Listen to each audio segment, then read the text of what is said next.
vous l'ai sûrement déjà dit, j'ai eu plusieurs phases au niveau de la création. Au début, je voulais faire juste du dessin, c'est parti ensuite en je veux faire de la BD, puis je veux faire du manga.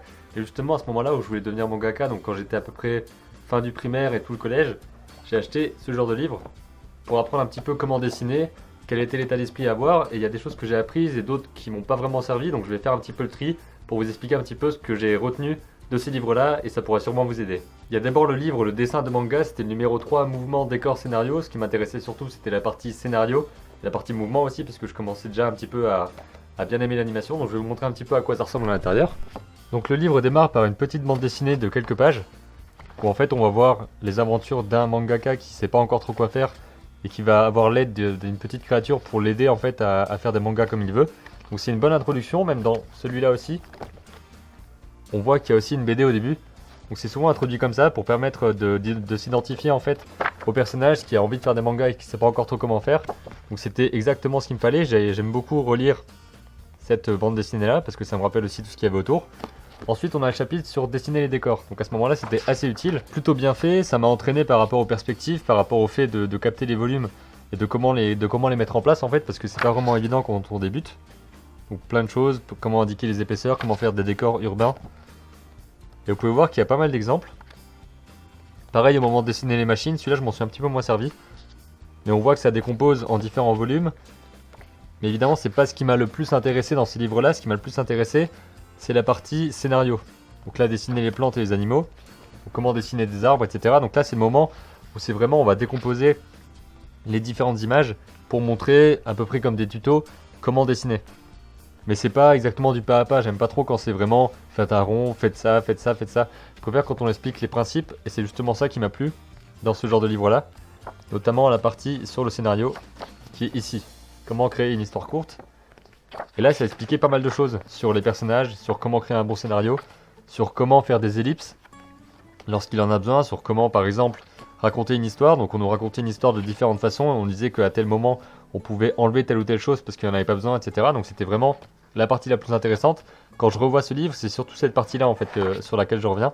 Pareil sur les compositions d'une page, comment créer les différentes cases aux bons endroits par rapport à ce qu'on a envie de dire. Donc des choses qui sont hyper importantes et qui sont aussi très pertinentes ici. Expliquer simplement parce que même au collège, j'arrivais à comprendre comme il fallait tout ça. Donc c'est ce qui m'a le plus intéressé dans ce genre de livre. Pareil ici par exemple. Dans ce livre-là, dessinez votre manga, les bases, matériel, technique, personnage, effet. Donc on expliquait pas mal de choses sur quel papier utiliser quand on fait du manga, sur les plumes, les porte-plumes, sur le matériel. Donc plein de choses comme ça qui m'ont servi, mais pas autant que ce que j'imaginais. Et ce dont je vous parlais pour les tutos, c'est vraiment ce genre de dessin-là. Où on vous montre les différentes choses. Ensuite on passe directement à ça, donc c'est à nous de comprendre comment ça se passe. Là c'était surtout pour montrer la taille en tête, parce que c'est comme ça qu'on compte la plupart du temps, que tel personnage fait tant de tête de haut. Donc là on voyait différentes choses, même si le style me parlait pas spécialement, pour le coup. Donc là il y a différentes choses, comment créer un personnage, comment le créer dans différentes poses. C'était pas ce qui m'avait le plus intéressé ici, puisque c'était un peu trop toujours la même chose, j'avais l'impression. C'était vraiment des choses assez basiques. Et on m'expliquait pas le principe fondamental de me dire pourquoi est-ce que c'est dessiné comme ci, pourquoi est-ce que c'est dessiné comme ça. C'était plutôt, alors ça se fait comme ci, et ça, c'est comme ça que ça se fait, etc. Donc ça m'a pas appris énormément de choses. À part pour la partie décor, où encore une fois, il y avait pas mal de choses, surtout par rapport à la perspective. À ce moment-là, j'avais du mal à comprendre les perspectives, et ça m'a permis de comprendre ici les perspectives à point de fuite, vue de haut, vue de dessous, etc. Donc des choses qui m'ont beaucoup aidé. Même si, lorsque je le lisais pour la première fois, j'avais pas mal de difficultés à comprendre. Ça allait encore, etc. Mais c'était surtout quand ça partait en 2 points de fuite. Voire en plus de points de fuite que ça, j'avais un peu de mal à comprendre comment ça se passait. Maintenant, je comprends un petit peu mieux, mais c'est encore quelque chose que je maîtrise pas tout à fait, la perspective. En tout cas, ce genre de dessin comme ça peut vraiment nous aider parce que c'est simplifié au maximum, tout en étant assez pertinent pour qu'on puisse comprendre et faire différents tests. Et là c'était juste la fin, une perspective à 3 points de fuite, où c'était un petit peu plus compliqué, mais on n'allait pas vraiment dans le détail ici. Donc c'était pas le but.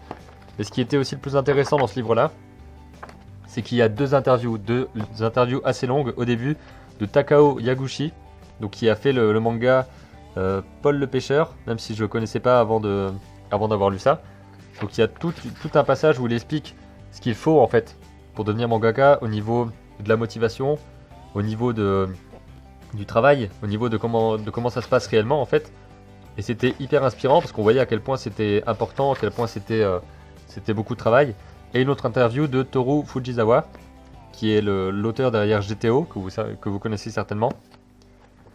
Donc là aussi, il y a pas mal de conseils, on explique comment est-ce qu'il dessinait quand il était petit, comment est-ce qu'il a évolué, comment est-ce qu'il voit son travail aujourd'hui, etc. Donc c'est vraiment cette partie-là qui, je pense, m'a le plus apporté au niveau de la compréhension de ce que c'est vraiment d'être mangaka, d'être auteur, et de devoir dessiner tous les jours, que ce soit notre métier. Donc il y a vraiment des choses intéressantes à ce niveau-là. Même s'il y a quelques conseils qui sont intéressants ici, c'était pas le plus important à mon avis dans ce livre-là, qui était un petit peu trop basique à mon goût. Donc heureusement qu'il y avait les interviews. Et là on passe au livre que je vous conseille réellement, si vous devez en prendre un parmi ces trois-là, je vous conseille réellement d'acheter celui-là. Apparemment il y a 3 autres volumes, non il y a 3 volumes en tout. Donc il y a Manga Bible 1, il y a le 2 et le 3 que j'ai pas. Je m'étais arrêté à celui-là. Et là-dedans, c'est vraiment le livre le plus efficace que j'ai lu et qui m'a appris le plus de choses. Dès le départ, il y a marqué « Si sur Terre il existe des milliards d'humains différents, il est normal qu'on puisse trouver également des milliards de personnages dans les mangas. » Donc ça nous montre dès le départ qu'on veut créer plein de personnages différents, qu'on veut créer des personnalités. Et ça va être exactement ça. Dès le début, il y avait quelque chose comme ça, qui présentait différents personnages et qui montrait que changer la chevelure des personnages suffit à les distinguer. En fait, c'est pas vrai du tout. Il faut faire attention à ça. Pas seulement distinguer les personnages par leur visage ou par leur coupe de cheveux, mais aussi faire des formes de corps différentes. Donc ça compte vachement. Et ça a été une sorte de révélation quand j'ai vu ça. Vous pouvez voir ici les exemples entre des personnages qui sont toujours pareils et des personnages qui ont beaucoup plus de personnalité à travers leur visage, à travers leur forme, à travers leur carrure.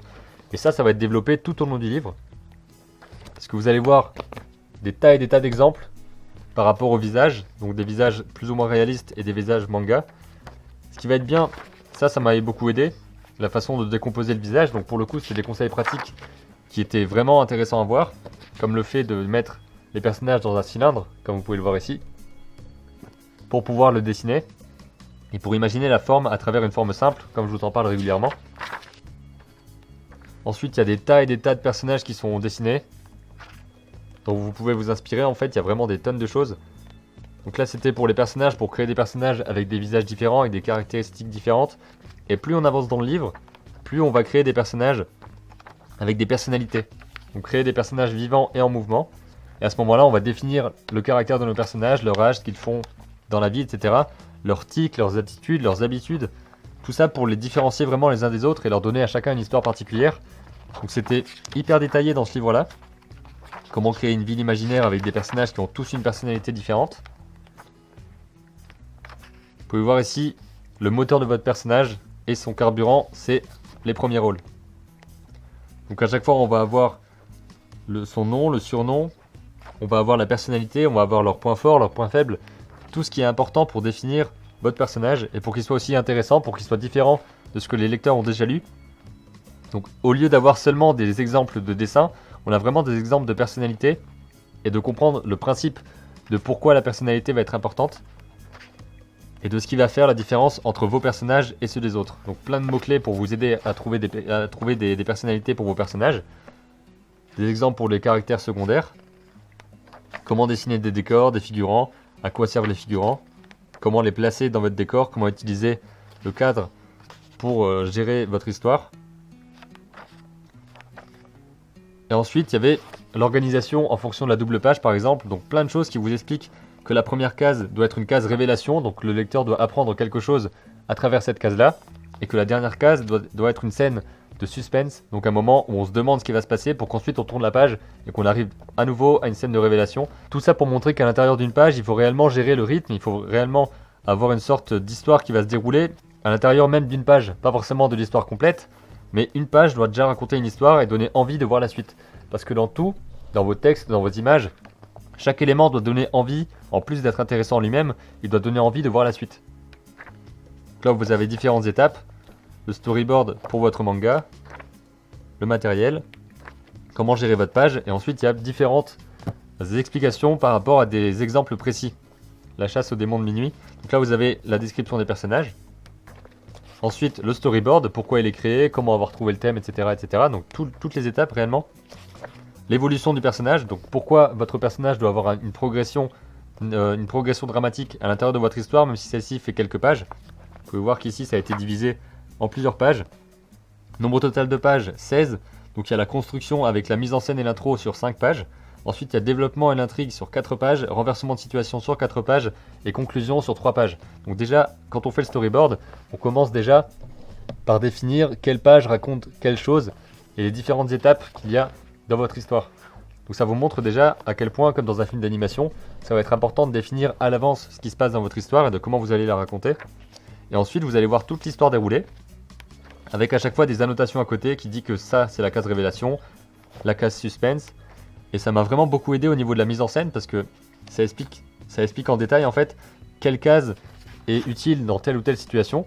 Et ça permet vraiment de se rendre compte de toute la construction dramatique qu'il y a dans un manga et que les cases, leur taille, leur placement, l'emplacement des personnages, leur position, etc., leur expression, tout ça doit avoir du sens pour construire votre histoire et ça ne doit pas être fait au hasard parce que comme je vous l'ai dit l'autre fois, si vous faites quelque chose au hasard, ça aura forcément un sens parce que toutes les choses auront un sens et si c'est pas vous qui avez choisi le sens que vous voulez donner à travers cette forme de case, à travers cette position de personnage, à travers ces traits de dynamisme, etc., ben, vous n'allez pas contrôler ce que le spectateur va ressentir au moment où vous allez lui raconter l'histoire. Donc il faut absolument être conscient de tout ça pour pouvoir finalement raconter l'histoire correctement. Et ici vous avez un autre exemple avec une histoire différente, avec pareil, case impact, case tension, case suspense, qui vous explique en détail la mise en scène d'un manga et comment la mettre en place. Alors ce que j'ai retenu de ce livre-là, c'est pas forcément les conseils de dessin sur comment dessiner tel personnage, faire un rond, faire un cylindre, etc. Ça a été plutôt les principes fondamentaux, donc les principes comme savoir comment raconter son histoire, savoir comment rendre un personnage intéressant plus que les autres, et comment créer des personnages avec des personnalités différentes. Donc c'est surtout ça qui m'a marqué, essentiellement dans ce livre-là. C'était vraiment expliqué en détail. Il faudrait peut-être que je regarde un petit peu à quoi ressemblent les deux autres, parce que je sais pas trop de quoi ils parlent. Ici le thème c'était vraiment créer vos personnages, donc peut-être pour les autres c'est plutôt créer le scénario ou créer l'environnement, etc. Faudrait que je me renseigne. En tout cas je vous ai mis dans la description des liens pour aller vous renseigner sur ces différents livres et pour les commander si vous voulez via ces liens-là. Donc comme d'habitude, ça me fera un petit pourcentage comme je vous le dis à chaque fois et c'est une façon de m'aider quand je raconte des choses par rapport à des livres ou à des films, etc. Donc pour ces livres-là, je vous conseille vraiment si vous voulez apprendre le manga, d'en lire beaucoup, d'observer un petit peu comment ça se passe dans ceux que vous appréciez, d'essayer d'analyser pour savoir pourquoi ça vous plaît et à quel point l'histoire vous attache en fait, à quel point vous avez envie de passer à la suite. Essayez de comprendre un petit peu les mécanismes qu'il y a derrière tout ça. Et surtout, j'essaie d'éviter au maximum les tutos trop simple où c'est finalement comment dessiner telle ou telle chose et qu'on va vous expliquer étape par étape comment dessiner tel dessin, le personnage dans telle position, l'expression du visage dans telle position.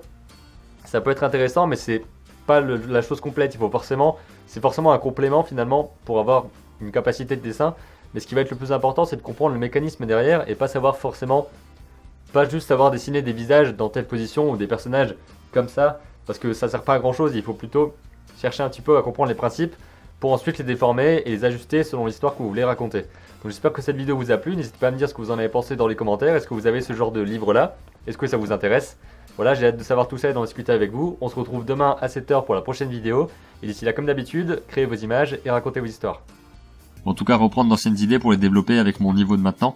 Ici, c'était une animation avec un cerf-volant, et tout le concept c'était qu'on avait le point de vue du cerf-volant en fait, et que le petit garçon jouait avec, et que finalement le cerf-volant s'envolait et il passait au-dessus de plein de paysages différents, etc. Il y avait une musique par au-dessus